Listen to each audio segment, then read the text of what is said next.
Welcome to good news. ఉద్యోగుల భవిష్య నిధి సంస్థ ఎంప్లాయీస్ ప్రావిడెంట్ ఫండ్ ఆర్గనైజేషన్ నుంచి లక్షలాది మంది చందాదారులకు శుభవార్త వచ్చింది. ఈపీఎఫ్ఓలో చాలా కాలంగా క్లెయిమ్ చేయని డిపాజిట్లపై కేంద్ర ప్రభుత్వం కీలక నిర్ణయం తీసుకుంది.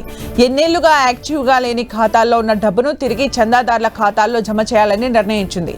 ప్రస్తుతం దేశవ్యాప్తంగా 31.86 లక్షల ఇన్యాక్టివ్ ఖాతాలు ఉన్నాయి. ఈ ఖాతాల్లో మొత్తం 10,903 కోట్లు నిల్వగా ఉన్నాయి. ఈ మొత్తాన్ని దశల వారీగా తిరిగి చందాదారులకు అందించేందుకు కేంద్రం ప్రణాళిక సిద్ధం చేసింది.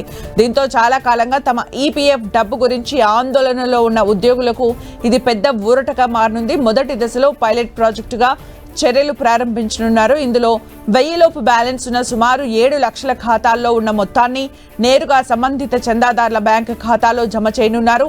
ఈ ప్రక్రియ విజయవంతంగా పూర్తయ్యాక తదుపరి దశలో మిగతా ఇన్యాక్టివ్ ఖాతాల్లో ఉన్న మొత్తాన్ని కూడా రీఫండ్ చేయాలని ఈపీఎఫ్ఓ నిర్ణయించింది.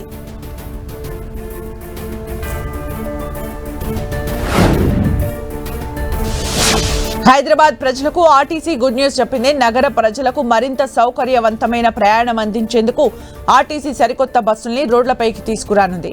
తెలంగాణ ఆర్టీసీకి ఒలెక్ట్రా గ్రీన్ టెక్ లిమిటెడ్ 1085 బస్సుల్ని సరఫరా చేయబోతోంది.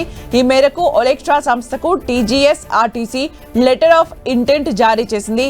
పీఎంఈ డ్రైవ్ పథకంలో భాగంగా పర్యావరణ అనుకూల ఇంధన విద్యుత్ వాహనాల్ని ప్రోత్సహించే సిఈఎస్ఎల్ ఆధ్వర్యంలో ఈ లేఖను జారీ చేసింది. ఓజీఎల్ సరఫరా చేసే బస్సుల ద్వారా హైదరాబాద్ నగర ప్రజలకు సుస్థిర, పర్యావరణ హితమైన, సమర్థవంతమైన ప్రజా రవాణా వ్యవస్థను తెలంగాణ ఆర్టీసీ అందించనుంది.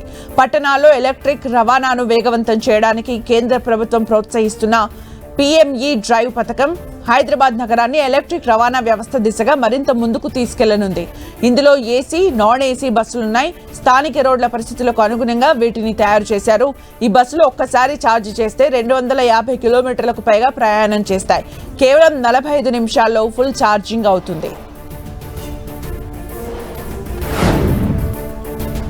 తిరుమల శ్రీవారి తెప్పోత్సవాలకు ఏర్పాట్లు శరవేగంగా జరుగుతున్నాయి. ఉత్సవాల్లో భాగంగా ఏర్పాట్లను పరిశీలించారు టీటీడీ అదనపు ఈవో వెంకయ్య చౌదరి. అధికారులు ఇంజనీరింగ్ విభాగంతో కలిసి పుష్కరిణిలో తెప్పల ట్రయల్ రన్ నిర్వహించారు. ఈ నెల 26 నుంచి మార్చి 2 వరకు తిరుమలలో శ్రీవారి సాలకట్ల తెప్పోత్సవాలు జరుగుతాయని సందర్భంగా అడిషనల్ ఈవో వెంకయ్య చౌదరి తెలిపారు. తెప్పోత్సవాల్లో మొదటి రోజు శ్రీరామచంద్రమూర్తి, రెండో రోజు రుక్మిణి సమేతంగా శ్రీకృష్ణ స్వామివారు తెప్పలవే ఊరేగుతారు. చివరి 3 రోజులు శ్రీదేవి భూదేవి సమేత మలయప్ప స్వామి తెప్పలపై భక్తులకు దర్శనమిస్తారని వెంకయ్య చౌదరి పేర్కొన్నారు.